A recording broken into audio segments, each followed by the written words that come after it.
Gold trusted gold buyers మీరు తాకట్టు పెట్టిన బంగారాన్ని విడిపించి ఈ రోజు ఉన్న మార్కెట్ ధరకు కొనబడను.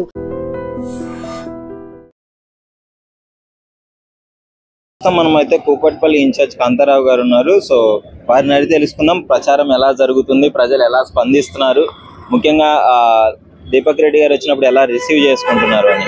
సార్ నమస్కారం. సార్ నమస్తే అండి. సార్ ఎలా ఉంది సార్ ప్రజల స్పందన? బ్రహ్మాండంగా ఉందండి. అంటే ఏ పార్టీ వాళ్ళు ఆ పార్టీ చెప్పుకుంటారు, కానీ ఇది ఫీల్డ్లో మేము తిరుగుతున్నాం కాబట్టి, ఇంటింటికి తిరుగుతున్నాము. జూబ్లీస్లో గత వారం రోజుల నుంచి తిరుగుతున్నాం కాబట్టి మాకు అసలు విషయం గ్రౌండ్ రియాలిటీ తెలుస్తూ ఉన్నది. గత 10 సంవత్సరాలు టీఆర్ఎస్ ప్రభుత్వము ప్రజలను మభ్యపెట్టింది, ఆశ పెట్టింది, నట్టేయడం ఉంచింది. వాళ్ళకు వ్యతిరేకంగా ఇంకో తీసుకురావాలని చెప్పేసి కాంగ్రెస్కు 6 గ్యారంటీల పేరు మీద జనాలను ఆకర్షితులై వారు ప్రభుత్వంలోకి రావడం జరిగింది. రేవంత్ రెడ్డి గారి ఆధ్వర్యంలో రేవంత్ రెడ్డి గారు ముఖ్యమంత్రి అయిన తర్వాత ఏ ఒక్కటి హామీ కూడా వాళ్ళు అమలుపరచలేకపోతూ ఉన్నారు, సాధ్యపడలేకపోతూ ఉన్నారు. ఇప్పుడు ఈ జూబ్లీస్ పరిధిలో మనం తిరుగుతూ ఉన్నాం. చూడండి, ఎక్కడ కూడా డ్రైనేజ్ పొంగి పొర్లుతూ ఉన్నది, రోడ్లు బాగాలేవు, స్ట్రీట్ లైట్స్ లేవు, మౌలిక సదుపాయాలు కల్పించలేని ఈ ప్రభుత్వము రాబో రోజుల్లో ప్రజలకు ఏం న్యాయం చేస్తారనేది ప్రశ్నిస్తూ ఉన్నారు. ఖచ్చితంగా ప్రత్యామ్నాయంగా భారతీయ జనతా పార్టీ రావాలి. నరేంద్ర మోడీ గారి నాయకత్వంలో మరి దేశం అగ్రగామిగా పోతున్నారు ప్రపంచంలో. మరి ఆ రకమైన ప్రభుత్వం ఇక్కడ కూడా రావాలి. ఇక్కడ ఉన్న ఈ దేశంలో ఉన్న 22 రాష్ట్రాల్లో భారతీయ జనతా పార్టీ ఏ రకంగా చేస్తున్నది కూడా గమనిస్తూ ఉన్నారు. కాబట్టి ఈ జూబ్లీస్ ఇట గెలిస్తే రాబో రోజుల్లో తెలంగాణలో కూడా ఈ భారతీయ జనతా పార్టీ ప్రభుత్వం తీసుకురావాలనే దృక్పథంతో చాలా కసిగా వాళ్ళు ఉన్నారు. ఎన్ని పైసలు ఇచ్చినా కానీ, ఎన్ని డాగులు వేసినా కానీ, భయపెట్టించినా కానీ వాళ్ళు భారతీయ జనతా పార్టీకి ఓటేస్తారు. లంగాల దీపక్ రెడ్డిని అత్యధిక మెజార్టీ గెలిపిస్తామని చెప్పేసి స్పష్టంగా వాళ్ళే చెప్తా ఉన్నారు. ఈ బై ఎలక్షన్స్లో మీకు కాంపిటేటివ్ ఎవరు అనుకుంటున్నారు? ఇప్పుడు అధికార పార్టీ కాంగ్రెస్ అనుకుంటున్నారా, లేదంటే బీఆర్ఎస్ అనుకుంటున్నారా? భారతీయ జనతా పార్టీ గెలుస్తున్నది. వాళ్ళిద్దరిని కూడా పరిలోకి తీసుకోం. రెండే. మేము ఒకరికి పోటీ అని అనం, మేము గెలుస్తున్నాం అంతే. ఎవరు పోటీ అని మేము ఎట్లా చెప్పగలుగుతాం? ఇద్దరు కలిసే తోడు దొంగలుగా ఈరోజు ఎంఐఎం పార్టీని ఎంకేసుకొని వాళ్ళ యొక్క ఓట్ బ్యాంక్ రాజకీయాలు చేస్తూ ఉన్నారు. ఒక అన్ననేమో ఒకళ్ళ దగ్గర పోతున్నారు, తమ్ముడు ఇంకోళ్ళ దగ్గర పోతున్నారు. 2 పార్టీలను కలయికతో వాళ్ళు నడుస్తూ ఉన్నారు. కాబట్టి వాళ్ళని నమ్మే ప్రసక్తే లేదని చెప్పేసి వీళ్ళు కూడా అంటున్నారు. ఖచ్చితంగా ఒక ప్రణాళికగా సమగ్రంగా అభివృద్ధి చేసే పార్టీ ఏదైతే ఉంది అని అంటే అది భారతీయ జనతా పార్టీ. కాబట్టి మాకు ఎవరు పోటీ లేదు, మాకు మేమే పోటీ. ఎంత మేము మెజార్టీ తెచ్చుకోవాలనే ప్రయత్నం మేము చేస్తున్నాం. కాబట్టి మా ముందు ఎవరు ఉన్నారని మేము చూస్తలేం. ఓకే, ఇప్పుడైతే 320 వరకు ఇండిపెండెంట్ నామినేషన్లే పడడం జరిగింది. దాని గురించి ఏం చెప్తారు? అది ప్రభుత్వ ఒక వైఫల్యం, చాతనగానితనం. 666 విషయంలో కానీ, ఫార్మాసిటీ కానీ అది తేల్చేస్తే వాళ్ళు వేసేవాళ్ళు కాదు. వాళ్ళు కసితీరా ఎక్కడ పోయినా మాకు న్యాయం జరుగుతలేదు, ఈ రకంగా మరి చేద్దాం. ఆనాడు ఉత్తరప్రదేశ్లో ఎట్లయితే పసుపు రైతులు నామినేషన్లు వేసారో ఆ రకంగా వేస్తే మాకు కూడా న్యాయం జరుగుతుంది. ఆ రోజు వాళ్ళు వేసినందుకే పసుపు కూడా వచ్చిందని నమ్ముతున్నారు. కాబట్టి వీళ్ళు కూడా ఇక్కడ మాకు ఈ రాష్ట్ర ప్రభుత్వం న్యాయం చేయాలి.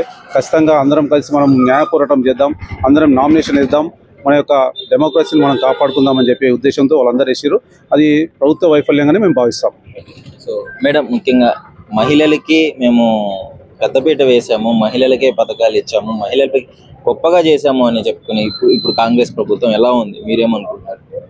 మహిళలకు పెద్దపీట వేసామనే పేరు మీద ముందు మహిళలను పెట్టి వెనకాల నుంచి మగవాళ్ళ దగ్గర అన్ని కూడా తీసుకుంటున్నారు. వేసారు అంటే 2500 ఇవ్వలేదు మహిళలకి. తర్వాత ఫ్రీ బస్ అనేది ఇచ్చారు. ఫ్రీ బస్ అనేది ఇచ్చేసి ఇంట్లో మగవాళ్ళ రేట్లన్నీ అంటే బస్ ఛార్జీలన్నీ పెంచారు. సో వాళ్ళ మీద భారం మోపుతున్నారు. తర్వాత వీళ్ళు ఏది చెప్పినా కూడా అబద్ధాల మీదనే నడుస్తున్నది ఈ ప్రభుత్వము.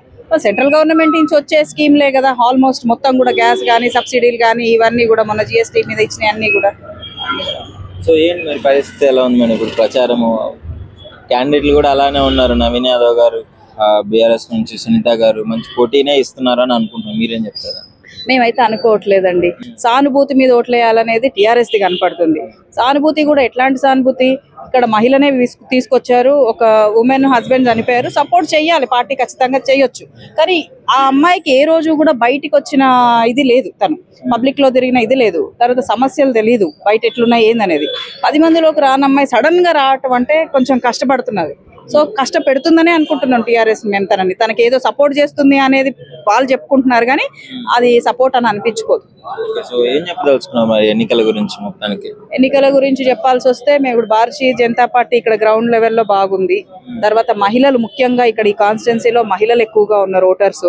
వాళ్ళందరూ కూడా భారతీయ జనతా పార్టీ సైడే ఉన్నారు. ఈవెన్ మేము ఎక్కడికైనా వెళ్తున్నప్పుడు ముస్లిమ్స్ మహిళలు కూడా వాళ్ళ ఇంటికి పిలిచి మంచినీళ్ళు ఇవ్వటము అట్లాంటివన్నీ చేసి మేడం మేము వేస్తాము, మాకు ట్రిపుల్ తలాక్ తీసుకొచ్చారు మోడీ గారు, దానివల్ల మేము ఇప్పుడు స్పెషల్ మ్యారేజ్ యాక్ట్ ద్వారా మేము రిజిస్టర్ చేసుకుంటున్నాము, ఇట్లాంటివన్నీ చెప్పి వాళ్ళంతా అవేర్నెస్ తోటి ఉన్నారు. కాన్స్టిట్యున్సీ కన్వీనర్ గారు ఉన్నారు బాలచంద్ర గారు, ఒకసారి వారిని కూడా అడిగి చెప్పండి సార్, ఎలా ఉంది పరిస్థితి? మేము గత వారం రోజుల నుంచి ఇక్కడ పనిచేస్తున్నాం. గ్రాస్ రూట్ లెవెల్లో భారతీయ జనతా పార్టీ అంటే చాలా మక్కువతో ఉన్నారు. ఎస్పెషల్లీ దీపక్ రెడ్డి గారు వారు స్వతహాగా వాళ్ళు ఒక సైనికాధికారి కుమారుడైన సందర్భంగా అంతేకాకుండా గత 2 దఫాలుగా ఇక్కడ ప్రజల మధ్యలో ఉండి పోయినసారి కూడా ఎమ్మెల్యేగా కంటెస్ట్ చేసి ఇక్కడ పోటీలో ఉన్నారు, 3వ స్థానంలో ఉన్నారు. అయినా ఓడిపోయినా కానీ ఈ నియోజకవర్గాన్ని అంటిపెట్టుకొని ఇక్కడే ప్రజల మధ్యనే ఉంటూ ప్రజల సమస్యల్ని తెలుసుకుంటూ ప్రజల అధికారులతో కలిసి మెలిసి ప్రజలతో మమేకమై ఉండి వాళ్ళ అనునిత్యం వాళ్ళు ప్రజా పోరాటం చేస్తున్నటువంటి సందర్భం కనబడుతుంది.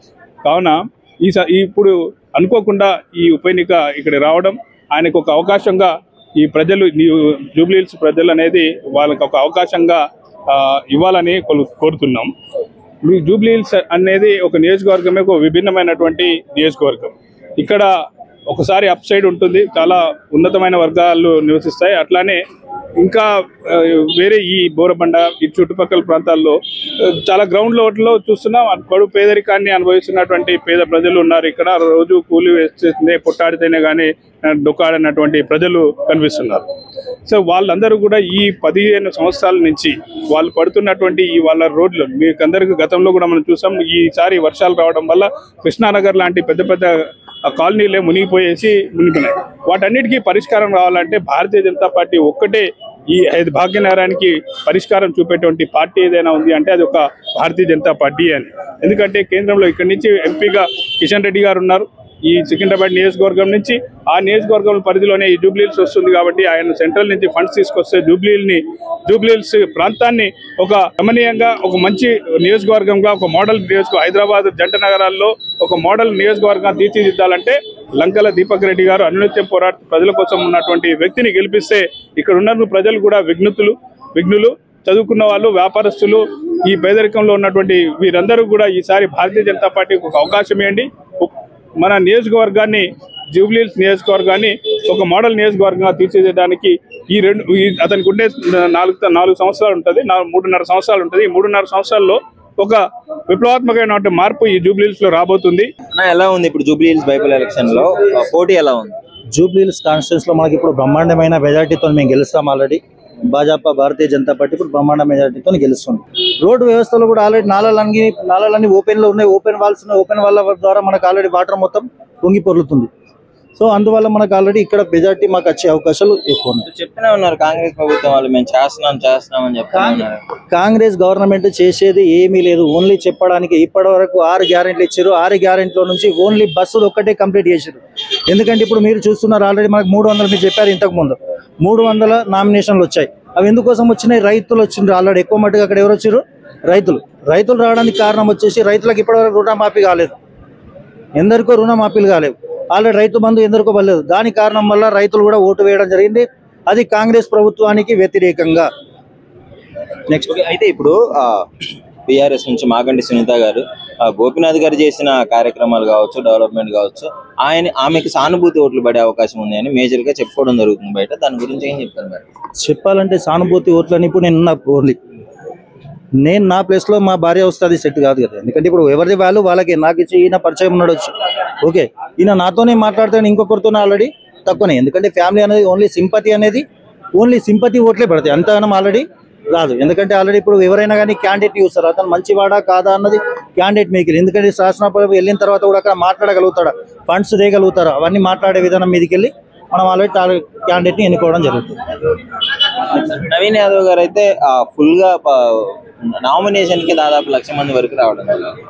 నవీన్ యాదవ్ గారి గురించి చెప్పాలంటే ఆయన వచ్చేసి ఆల్రెడీ వాళ్ళ ఇంట్లోనే 2 జాగాలలో ప్రాబ్లం ఉండడం వల్ల వాళ్ళు టీఆర్ఎస్ లో సగం ఉన్నారు, కాంగ్రెస్ లో సగం ఉన్నారు. సో ఆల్రెడీ అక్కడ కూడా మేము పోటీ అనుకోవట్లేదు. మేము ఆల్రెడీ మేమే ఇప్పుడు పోటీ. భారతీయ జనతా పార్టీ మేము 100% మేము గెలుస్తున్నాం. నేను ఏమంటున్నా అంటే ఈ జూబ్లీహిల్స్ కాన్స్టిట్యున్సీలో మాఫియాలు కానీ మన డ్రగ్స్ కానీ ఎంత విచ్చలవిడిగా జరిగింది, క్లబ్లు కానీ అలాంటివన్నీ కూడా ఎంకరేజ్ చేశారు. కానీ ఎక్కడ కూడా భాగ్యనగరంలో ఎక్కడ కూడా స్లమ్లు లేనంత స్లమ్లు ఇక్కడ ఉన్నది. ఎందుకు డెవలప్ చేయలే?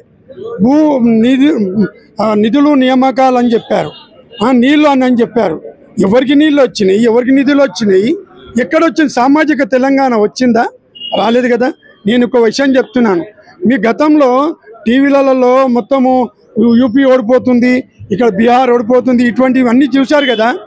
మేము అదే ఒరిస్సాలో కూడా మీరు ఓడిపోతున్నారు అని చెప్పారు కదా. బీజేపీ బండ కింద నీళ్ళలాగా పాకిపోతుంది. మా ఒక బీజేపీ లీడరు, ఒక బూత్ ప్రెసిడెంటు అక్కడ ఉన్న సమస్యలన్నీ కూడా రాసుకొని ఇన్ని కుల సంఘాలు ఇటువంటి అండ్లతో ప్రతి ఒక్కరికి లైట్ రాకుండా, రోడ్డు లేకుండా ప్రజాప్రతినిధిని కొట్లాడి వేయించే ఘనత ఒక బీజేపీ కార్యకర్తది. వసుధైక కుటుంబంలాగా పనిచేస్తాము. దేశం కోసం, ధర్మం కోసం, ఈ జాతి కోసం, ఈ సమాజం కోసం బతికే విధంగా బీజేపీ నాయకులు కోరుతూ ఉంటారు. ఇది మా కిషన్ రెడ్డి గారి కాన్స్టిట్యున్సీ అసెంబ్లీలో ఐటీకి ఎమ్మెల్యే చేసిండు. అక్కడ పోయి మీరు డెవలప్మెంట్ చూడండి. ఇంటింటికి కుల మతాలు భేదాలు లేకుండా ఈరోజు అక్కడ తీర్చిదిద్దినటువంటి ఘనత మా బీజేపీది ఉంది.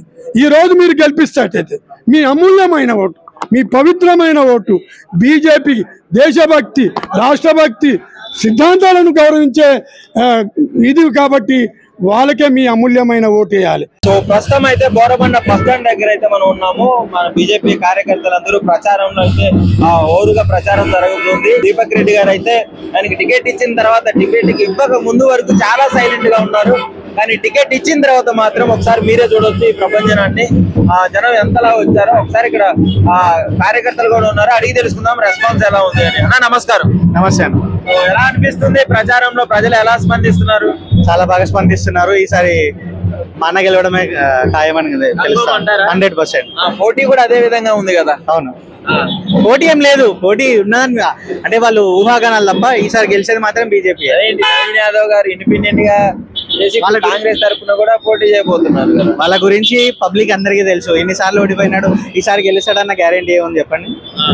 ఓకే, మరి ఇప్పుడు సునీత గారు గెలిచే అవకాశమే లేదు. వాళ్ళే కొట్టుకుంటున్నారు. ఫ్యామిలీ ఇష్యూస్ చాలా నడుస్తున్నాయి వాళ్ళకి. ఇప్పుడు మీ నమ్మకం ఏంటి? మేము గెలుస్తామన్న నమ్మకం ఏంటి? మీ స్ట్రాటజీ ఏంటి? మోడీ గారి చరిష్మా, దీపక్ రెడ్డి గారి ఇక్కడ చేసిన పనితీరుని బట్టి ఆయన్ని గెలుస్తాడని చెప్పి మేము అంటున్నాం. ఎలాంటి సమస్యలు ఉన్నాయి ప్రజలు చెప్తున్నారా? ఎలాంటి 100% చెప్తున్నాం. మీరు అసలు ఇది కాన్స్టిట్యున్సీ చూసుకుంటే పేరుకు మాత్రమే ఇది పెద్ద కాన్స్టిట్యున్సీ లా ఉంది, కానీ ఎక్కడికి వెళ్ళినా కూడా డ్రైనేజ్ వాటర్ పొంగుతానే ఉంది. ఇప్పుడు కూడా మనం లోపలికి వెళ్ళి ప్రచారం చేస్తున్నప్పుడు చూస్తే ఏ ఒక్క బస్సు కూడా అంత నీట్ గా లేదు. రోడ్లన్నీ అస్తవ్యస్తంగా ఉన్నాయి, డ్రైనేజ్లు పొంగుతా ఉన్నాయి, అలా లైటింగ్ సిస్టమ్ కరెక్ట్ గా లేదు.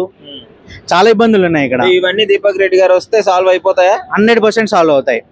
బీజేపీ అంటేనే ప్రోగ్రెస్.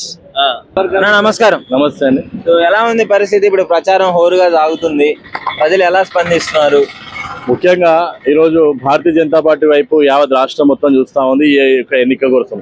ఎందుకంటే ఇది చాలా కీలకమైనటువంటి ఎన్నిక భారతీయ జనతా పార్టీకి, అదేవిధంగా యావత్ రాష్ట్రానికి కూడా.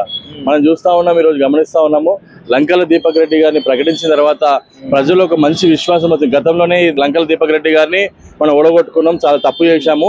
ఇప్పుడు ఎట్టి బస్సులో దీపక్ రెడ్డి గారిని గెలిపించుకోవాలని ప్రజల నిశ్చయంతో కంకణం కట్టుకోవాలని చెప్పి తెలియజేస్తా ఉన్నాను. ఇప్పుడు చూస్తూ ఉన్నాము, మనం ఇటు బీఆర్ఎస్ కానీ కాంగ్రెస్ కానీ, బీఆర్ఎస్ కనీసం వాళ్ళ క్యాండిడేట్ ఎవరో చెప్పుకోలేని పరిస్థితి ఉంది. ఒకసారి సునీత అంటారు, ఒకసారి వచ్చేసేమో విష్ణువర్ధన్ రెడ్డి అంటారు. అంటే వాళ్ళలో క్యాండిడేట్ ఎవరిని నిర్ణయిస్తారు ఇంకా ఫైనల్గా? ఎందుకంటే వాళ్ళు అనాలిసిస్ చేసుకుంటుంటే లంకల్ దీపక్ రెడ్డి గారి పేరు ప్రకటించిన తర్వాత బీఆర్ఎస్ మాకు పోటీ ఉండే. యాక్చువల్గా కాంగ్రెస్ అయితే కనసాగిలో కూడా లేదు. అయితే బీఆర్ఎస్ పోటీ ఉండే కాబట్టి ఆ బీఆర్ఎస్ ఇప్పుడు లంకల్ దీపక్ రెడ్డి గారు ప్రకటించిన తర్వాత బీఆర్ఎస్ కూడా అరే మనం క్యాండిడేట్ని చేంజ్ చేయాలి, మనకు చాలా మైనస్ అయిపోతున్నాం అనే ఆలోచనతో వాళ్ళు మళ్ళీ విష్ణువర్ధన్ రెడ్డితో వేయడం జరిగింది. అదేంటి ఇప్పుడు అధికారంలో ఉన్న పార్టీని మీరు అసలు కాంపిటీషనే కాదంటున్నారు? అరే అధికార పార్టీ కాంగ్రెస్ పార్టీ 6 గ్యారెంటీలు ఇస్తున్న దాంట్లో ఒక్క గ్యారెంటీ కూడా అమలు చేయలేకపోయింది. ప్రజల్లో 2 సంవత్సరాలలో చాలా తక్కువ సమయంలోనే పేరుని ఖరాబ్ చేసుకున్నటువంటి ఏకైక పార్టీ అది కాంగ్రెస్ పార్టీ అని తెలియజేస్తున్నాను. కాంగ్రెస్ అంటే కమిషన్ల పార్టీ, కాంగ్రెస్ అంటే కరప్షన్ పార్టీ. మనం చూస్తూ ఉన్నాం, నిన్నటికి మొన్నటికి అటు మన మంత్రుల మధ్యలో మరియు ఈ ముఖ్యమంత్రుల మధ్యలో కమిషన్ల కోసము గన్లు పెట్టి బెదిరించే పరిస్థితి ఈరోజు కాంగ్రెస్ పార్టీ నడుస్తూ ఉంది. ఇప్పటికీ మనం చూస్తూ ఉన్నాము, కమిషన్ల కోసం ఆ మంత్రి ఈ మంత్రి కొట్లాడుకుంటుండ్రు.